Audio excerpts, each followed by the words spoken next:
Hello good morning students and all my dear friends. इसके पहले हम लोग का टॉपिक था लैंग्वेज, जिसके बारे में हम लोग पढ़ चुके थे। लैंग्वेज होते कितने प्रकार है, लैंग्वेज बोलते किसे हैं, लैंग्वेज को पहचाने कैसे। चलिए आज का मेरा टॉपिक है सेंटेंस, और सेंटेंस के बारे में हम पढ़ेंगे। चलिए सेंटेंस का डिफिनीशन आपको दिखाई दे रहा होगा। कह रहा है group of words with a complete meaning. फिर से पढ़ते हैं, group of words with a complete meaning.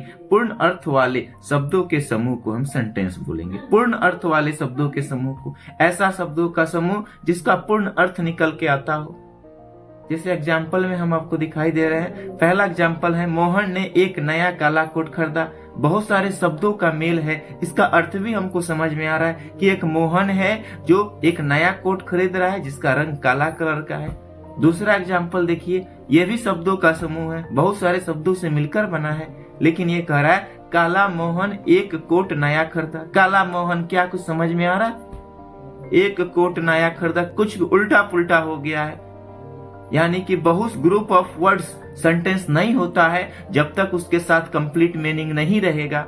Group of words होने के साथ साथ विथ अ कंप्लीट मीनिंग, यानी कि पूर्ण अर्थ वाले शब्दों के समूह को ही हम सेंटेंस बोलेंगे। बहुत सारे शब्दों का समूह हो जाने से वो सेंटेंस नहीं होगा, वह वाक्य नहीं होगा। बहुत सारे शब्दों का समूह हो जाने से वो सेंटेंस कभी भी नहीं होगा। जैसा कि सेकंड वाले एग्जाम्पल में बहुत सारे शब्दों से मिलकर बना है।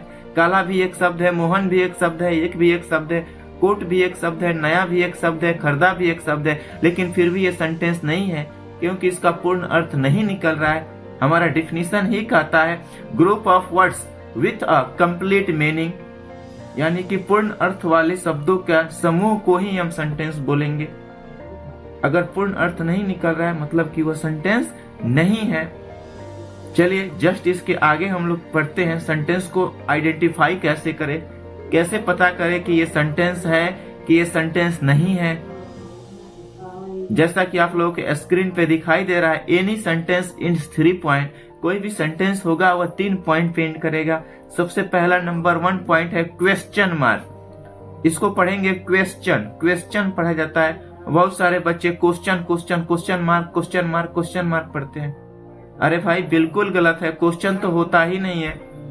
क्वेश्चन का मतलब हो गया जो एग्जाम में प्रश्न पूछा जाता है, इसको हम लोग बोलते हैं क्वेश्चन। क्वेश्चन का ऊपर वे होता है, क्वेश्चन मार्क पहला होता है जिसका सिंबल आपके सामने दिया गया है। किसी भी सेंटेंस के अंत में ये अगर क्वेश्चन मार्क आपको दिख जाए, कहीं पे भी एक क्वेश्चन मार्क का सिंबल दिखे, मतलब समझ जाइए कि वो सेंटेंस है। सेकेंड नंबर पॉइंट मेरा कह रहा है फुल स्टॉप। सेकेंड पॉइंट है फुल स्टॉप। किसी भी सेंटेंस के अंत में अगर ये फुल स्टॉप दिख जाए मतलब समझिए कि वो सेंटेंस है। थर्ड नंबर पॉइंट है जिसको हम बोलते हैं exclamation mark. Third number point है एक्सक्लामेशन मार्क, यानी कहीं भी किसी भी सेंटेंस के अंत में एक्सक्लामेशन मार्क का सिंबल जो सामने दिया गया है रेड कलर में, कहीं भी किसी भी सेंटेंस के अंत में दिख जाए मतलब कि समझ जाइए वो सेंटेंस है। एक बार फिर से रिपीट करते हैं, एनी सेंटेंस एंड्स 3 पॉइंट। कोई भी सेंटेंस अगर वह होगा, वर्ल्ड का, दुनिया का कोई भी सेंटेंस अगर वह है तो उसके अंत में 3 पॉइंट होंगे ही होंगे। किसी भी वाक्य के सेंटेंस के अंत में अगर क्वेश्चन मार्क है तो समझ जाइए कि वो सेंटेंस है। फुल स्टॉप है तब वो सेंटेंस है। एक्सक्लामेशन मार्क है मतलब समझ जाइए कि वो सेंटेंस है। इन तीनों सिंबलों के अलावा कुछ भी रहे वह सेंटेंस नहीं है। कितना हो लंबा क्यों नहीं लिखा गया हो, कितना हो ग्रुप ऑफ वर्ड्स क्यों ना हो, कितना हो वर्डों से मिलकर क्यों नहीं बना हो, वो सेंटेंस नहीं होगा। सेंटेंस होने के लिए चलिए यहाँ पे आपका क्लास खत्म हुआ। अब आप लोग बताइए लैंग्वेज का क्लास जो इसके पहले हुआ था, अगर कोई भी लैंग्वेज का क्लास छोड़ा हो, क्लास नहीं किया हो, तो पीछे वाले वीडियो लैंग्वेज का क्लास आप लोग जरूर पढ़े। आज का क्लास जो सेंटेंस का हुआ है, कमेंट करके बताएं कि आपको क्लास कैसा लगा और आगे आप किस क्लास की वीडियो चाहते हैं, वह आपको अविलंब इस शॉर्ट वीडियो के माध्यम से, इस चैनल के माध्यम से जरूर मिलेंगे। चलिए, thank you for watching my YouTube channel.